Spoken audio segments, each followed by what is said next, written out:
این آتش از خود افروزی نشان است که آن را رغم ظلمت آفریدند.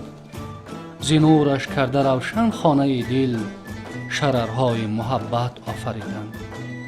این آتش از خود افروزی نشان است، برد بر کوی شب از روز پیغام.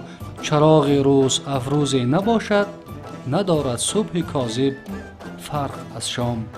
این آتش از خود افروزی نشان است، حدیث نور باشد انجمن را.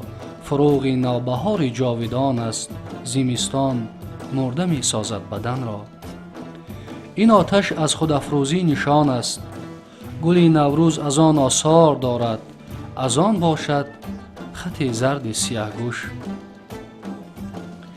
این آتش از خود افروزی نشان است، شود بدخواه از دودش نفس تنگ. ز شمس صلح جویان نور دارد، برغم آتش پرلخچه جنگ.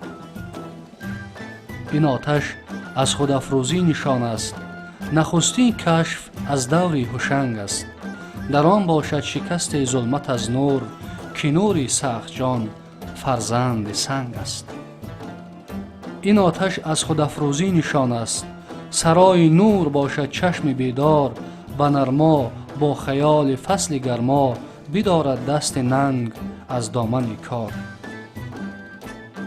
این آتش از خود افروزی نشان است، ندارد تاب دیدن خار و خس را.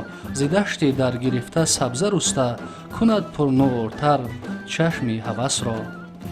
این آتش از خود افروزی نشان است، فروزانتر شدان در عهد جمشید. به دور ما براغون زنده گشته، به هر در می رساند نور امید.